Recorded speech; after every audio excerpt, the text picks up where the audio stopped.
수요정미소 우리 이정미 대표 나오셨습니다. 안녕하십니까? 네, 안녕하세요. 네. 해돋이. 네, 네. 김어준. 네. 아니 산에 올라갔더니 우리가 김어준 외치니까 주변에 있는 사람들이 김어준 공장장님 좋아하는 사람들이 산에 다 왔나 봐요. 다 같이 따라서. 그래요? 예. 네. 3명 정도 되는 줄 알았더니 사진 나중에 보니까 진짜 많더라고요. 예. 네. 다 짠 거죠. 에이. 자, 사건들이 많이 있었습니다. 예, 네. 그중에서 가장 최근 사건부터 짚어보자면 보도는 됐어요. 김태호 특검 신재민 청문회. 네. 예, 야3당이 합의했습니다. 네. 예. 정의당은 여기에 대해서 반대하는데 네. 왜 반대하십니까? 사실 지금 20대 국회 들어서 가지고 그냥 밥만 먹고 나면 특검, 밥만 먹고 나면 청문회, 특검 청문회 공방을 하다가 네. 세월 다 가는, 그리고 한마디로 뭐 늑대가 나타났다 특검하자, 이게 계속 반복이 되고 있어요. 그래서 이것이 진짜 특검을 할 일인지 청문회를 할 일인지 이런 시시비비가 가려져서 좀 이렇게 뭔가 이렇게 가름말을 타고 이게 아니다 그럼 좀 정리가 되고 이런 게 있어야 되는데, 뭐 수용될 때까지 그 얘기를 계속하면서 국회 운영위에서 가림막 타였다고 보시는 거예요, 그러면? 예, 국회 운영위에서 일단 자유한국당이 특검으로 끌고 갈 만한 결정적인 한 방을 못 찾아냈던 거 아닙니까? 네. 그리고 국민들 입장에서도 저렇게 그 상임위 열어가지고 논의하면 참 될 것을 또 이렇게 얘기를 하면서 뭐 정리가 일단 된 거예요. 그리고 오히려 자유한국당 입장에서는 본전도 못 찾은 운영위가 됐습니다. 조국 수석만 띄워주고 네. 그런 상황에서 이걸 또다시 특검 논쟁으로 가는 거는 정쟁을 위한 특검이라고밖에 볼 수가 없죠. 그래서 정의당이 반대하는 건데 그러면 그 김태호 수사관이 제기했던 뭐 환경부 블랙리스트나 네. 사찰 여기에 대해서도 정의당은 그게 무슨 사찰이냐 혹은 블랙리스트냐 하는 예. 입장이신가 보죠? 네. 아니 제가 그래서 하도 블랙리스트 얘기를 해서 팩트 체크를 좀 해봤어요. 네. 근데 블랙리스트 피해자다라고 본인이 얘기했던 사람은 두 사람인데 그 사람들은 다 새누리당 예.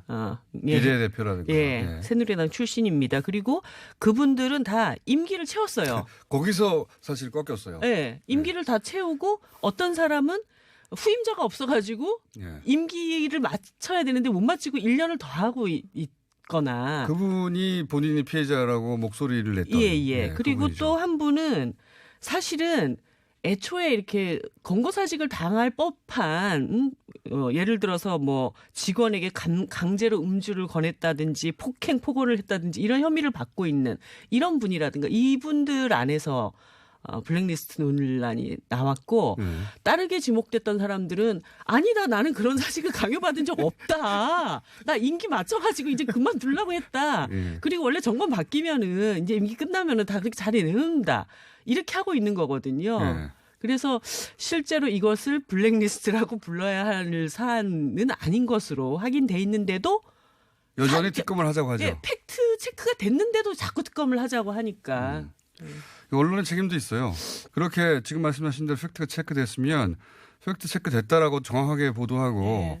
특검 주장이 무리하다고 이제 보도가 나와야 되는데 그 내용은 안 나오니까. 그러니까 기사마다 다 사실이 다르니까 사람들이 도대체 어떤 것이 진실인지 헷갈리고. 신재민 전 사무관 건은 어떻게 보십니까? 사실은 이 정부의 정책에 대해서 비판은 할 수 있습니다. 그렇죠. 그리고 나는 그런 결정과 판단에 대해서 내 생각이 다르다고는 할 수 있어요. 정책적 판단에 대해서 말할 수 있어요. 예. 네. 그런데 이것이 마치 엄청난 어떤 비리, 네. 부당한 외압 이런 것이 있었다는 식으로 이제 침소봉대를 하게 됐던 과정, 이것이 이제 문제라고 봐야 되는 거죠.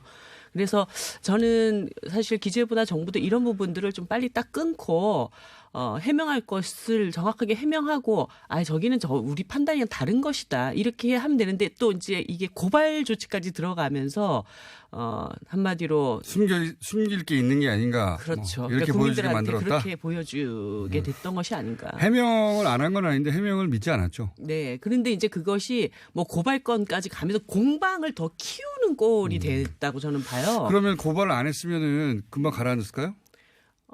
사실 이 건은 뭐 저쪽 아까 얘기했던 것처럼 상대편에서 이것을 악용하려고 하는 사람들 입장에서는 이것이 계속 뭐 꼬투리가 잡힐 수 있는 꼬투리를 잡으려고 하면은 계속 그게 질질 끌고 갈 수 있는 이런 사안이긴 하지만 정부 입장에서는 그 당시에 정책적 판단 이거였는데 일부 그 정책적 판단이 그 당시에 좀 잘못됐을 수도 있고 하지만 결정적으로는 그 과정을 예를 들어 적자국제 발행을 안 했다.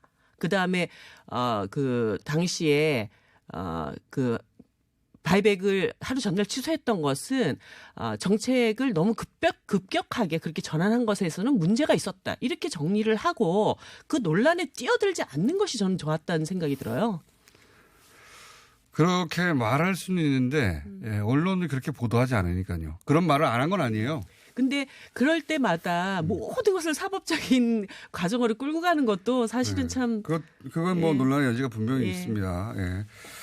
고발을 안 했으면 기재부 입장에서 고발을 한 것이 잘했냐 잘못했냐 가지고 이제 말들이 있잖아요. 네. 예. 고발 안 했으면 이거 금방 가라앉았을까? 그것도 좀 아니라고 봅니다. 네네. 그건 별개의 문제인 네. 것 같아요. 여하간 정의당에서는 신재민 청문회도 반대한다. 네, 예. 그냥 저는 끝난 사안이다 이건. 예, 뭐 기재위에서 그 사실 상임위원회라는 것이 다 그런 것을 위해서 움직이는 거니까 기재위에서 뭐 이 문제에 대해서 어떤 뭐 논란이 있었는지 뭐 해명할 거 해명하고 그렇게 가면 되지 않을까 싶습니다. 이게 어쨌든 지금 야 3당이 자유한국당, 바른미래당, 민주평화당이 김태호 특검과 신재민 청문회를 추진하기로 합의를 했단 말이죠. 네. 이 상황에서 뭐 정의당이 반대하고 민주당이 반대한다고 해서 그대로 가라앉지는 않을 것 같고 이 공방이 또 계속 되겠죠? 예, 그래서 저희가 어저께 너무 이 신재민 건 가지고 정쟁으로 계속 가는 것이 국민들한테도 지금 너무 피곤한 일이고 또 그럴 만한 사안도 아니다 이 일은. 그래서 정쟁을 좀 중단하고 지금 국회 안에 산적해 있는 문제들이 굉장히 많이 있잖아요. 뭐 유치원 3법 문제라든가 이렇게 좀 정말 민생과 직결돼 있는 문제들 이런 문제들을 좀 잘 다뤄나가는 그런 국회가 됐으면 좋겠다 이런 말씀을 드렸고 또 사실 이 건이 빵 터지고 난 다음에 지금 1월 20일까지 추진하기로 했던 선거제도 개혁 문제도 또 많이 묻혔습니다. 그래서 실제로 지금 긴급하게 국회가 처리해 가야 될 문제에 좀 집중 좀 하자 이렇게 촉구를 드렸죠. 촉구를 들을까요? 촉구를 하셨는데. 네. 바른미래당이나 민주평화당하고 또 여러 가지 논의를 해야죠. 요 얘기도 잠깐 할게요. 요 얘기는 좀 저희가 2부에서 다루긴 했는데 유시민 노무현 재단 이사장이 유튜브 방송 하면서 이제 화제가 된 이유에 대해서도 얘기를 해봤는데 대중들의 욕구도 있었고 그리고 잠재적 대선 후보군으로 이제 간주되는 측면이 있어 그렇다. 그런 얘기를 해봤는데 정의당 입장에서 정의당이 유튜브를 하고 있죠. 네, 정의당 TV도 있고 하도 이제 공장장님께서 유튜브 열심히 해야 된다 그래가지고 저도 이제 유튜브 시장에 뛰어들었는데. 그래요? 이정미 TV가 만들어졌습니까? 지난번에 네. 제가 단식하다가 만들었는데 330명 구독자 그 얘기하고 난 다음에 지금 그래도 8,000명 가까이까지 8,000 늘었습니다. 명이요? 네. 오, 8,000명. 한 2주 정도 됐는데 그래서 또 열심히 또 컨텐츠를 제작하느라고 일이 하나 더 늘었죠. 정의당 입장에서는 이 얘기를 꺼낸 이유는 요런 그러니까 이제 의원수가 적은데 네. 이런 스피커와 채널을 가지는 게 굉장히 중요한데 네. 유시민 이사장이 정의당을 탈당한 다음에 하필 만들었어요. 있을 때 만들면 모르겠는데 예. 아쉬움이 좀 있으시죠? 아닙니다. 아니에요? 예, 저는 사실 이 유튜브 시장이 상당히 걱정이 많이 있었어요. 이것이 굉장히 손쉽게 정보를 접할 수 있는 네. 그런 채널이기 때문에 나쁜 뉴스, 가짜 뉴스가 급속도로 전파될 수 있는. 작년 한 해는 흔히 말하는 보수 네. 논객들이 네. 유튜브에 먼저 진출해서 그렇습니다. 예. 그래서 뭔가 이 시장을 좀 바로잡아야 되지 않겠는가. 그래서 저도 이제 조금 뛰어들어 봤는데 아직까지 그것을 제압할 만한 이렇게 힘을 갖추지 못하고 있었는데 지금 어쨌든 유시민 작가님이 거기에 뛰어들면서 뭔가 이 유튜브 시장도 건전한 시장으로 바뀔 수 있구나에 대한 가능성을 보여줬다고 좀 봐요. 그래서 큰 틀에서 아쉬운 게 아니라 좋다? 네, 국민들한테 이로운 일이니까. 너무 인류 공용적 관점 아니에요? 정파적 관점이 좀 아쉽다 해야 되지 않습니까? 부럽죠? 아니에요. 안 부럽다? 예, 예. 대선 출마 않겠다는 얘기는 진심일 거라고 보세요? 예전에 유시민 이제 전 대표님이시죠. 그 작가님이 이런 얘기를 한 적 있어요. 자기가 그 전날 밤 꿀떡 해가지고 너무 피곤해서 눈에 핏줄이 터졌다는 거예요. 그래서 눈이 이렇게 빨개졌는데 그 다음날 어떤 그 카메라 기자님이 그 사진을 찍어가지고 언론 보도에 나갔는데 봐라 유시민 저기는 이 눈을 봐라.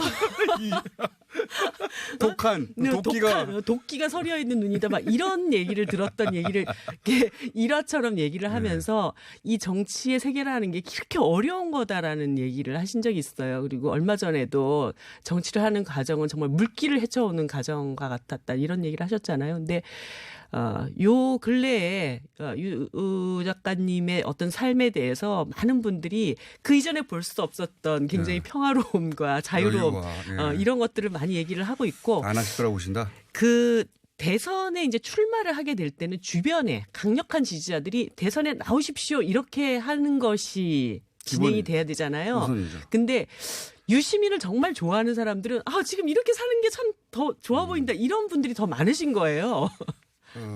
지금은 그렇죠. 네.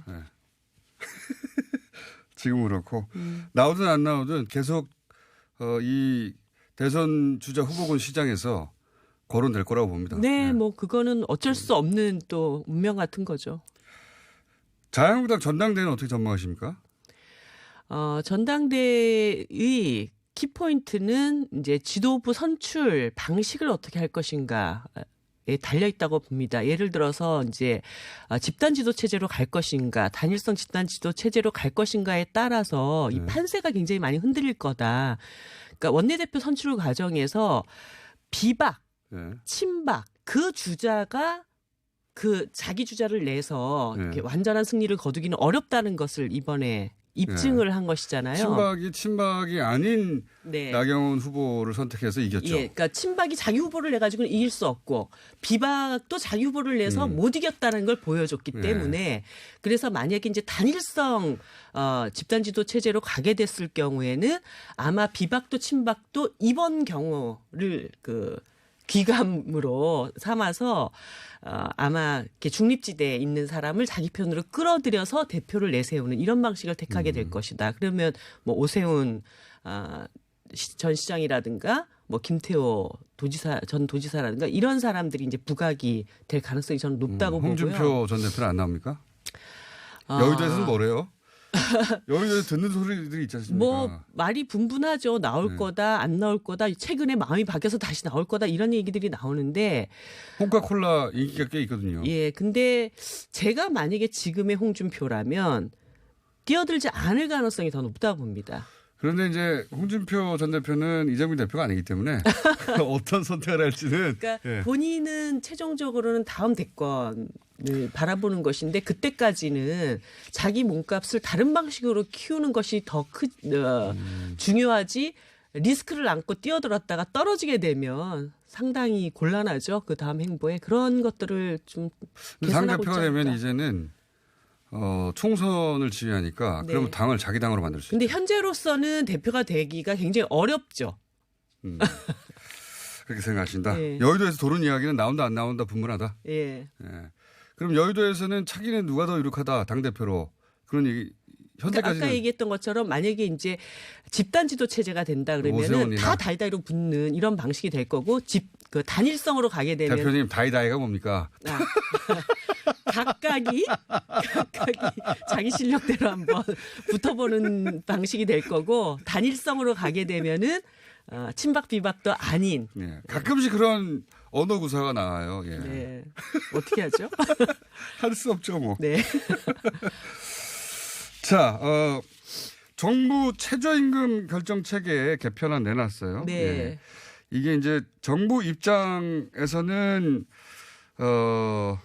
기업의 요구사항을 일정 정도 수용한 것이다. 네. 라고 해석이 되는데 노동계는 반대하고 또 정의당도 반대합니다. 반대한 이유를 쉽게 이해가도록 설명해 주세요. 이게 좀 어려워요. 예, 일단 거꾸로 먼저 얘기하면 최저임금 산정 기준에 네. 이제까지는 많은 노동계에서는 가구 생계비, 그러니까 이 사람이 벌어가지고 자기만 먹고 사는 게 아니라 가족들을 먹여 살리는 그렇죠. 일이기 때문에 가구 생계비가 포함돼야 된다. 이 주장을 계속해 왔는데 이번에 그 산정 기준에 그거는 빠지고 네. 오히려 경제적인 여건. 기업의 어떤 그 지불 능력 이런 기업 것들. 요소가 들어간 거죠. 예. 이런 것이 이제 들어갔다는 점에서 좀 네. 하나 심각한 문제가 있고요.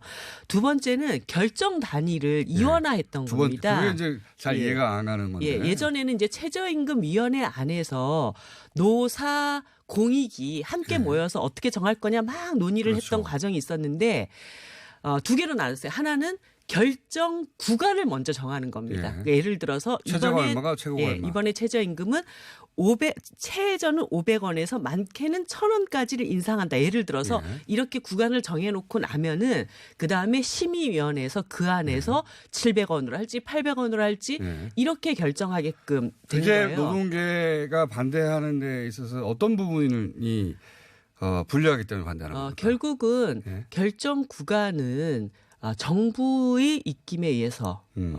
판단이 될 수밖에 애초에 구성을 할 없다. 때, 위원회를 구성할 때 예.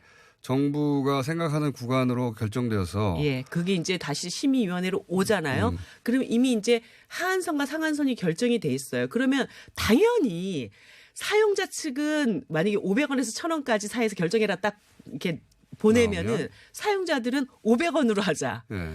노동자들은 1,000원으로 하자. 이렇게 네. 할 거 아닙니까? 그러면 또다시 결정은 누가 하게 되냐. 네. 공익위원들이 그중에서 그러면 얼마로 하자라고 하는 것으로 갈 수밖에 없다. 이원화할 이유가 없다. 예, 그래서 결국은 이것이 일관되게 정부 측의 어떤 결정과 판단이 최저임금의 결정을 이것이 노동계와 또는 기업 쪽에 네. 협상으로 결정될 사안이 정부 입김이 너무 많이 들어가게 된다. 네, 예. 사실 ILO 협약 내용 중에서도 예. 최저임금을 노동계고. 결정할 때는 노사 간의 협의나 합의를 통해서 해야 된다라고 되어 있어요. 네. 그런데 사실 이렇게 돼버리게 되면은 ILO 협약에 우리가 이 조항에 비준을 한 상태에 있거든요. 예. 그래서 이것을 침해했다라고 하는 문제 제기를 받을 수도 있습니다. 알겠습니다. 자, 오늘 여기까지 듣겠고요. 네. 정부는 왜 이런 안을 내는지 설명을 아직 안 들었는데 저희가 네. 설명을 들어보겠는데 우선 반대를 강하게 하고 있기 때문에 왜 반대하는지를 먼저 들어봤습니다. 자, 이정미 TV는 8,000명이요? 네. 뭐 오늘 지나서 10,000명 넘으면 좋겠어요. 그래서 만 단위는 돼야지 네, 대표인데요. 그렇습니다. 예. 그래도 2주 만에 8,000명까지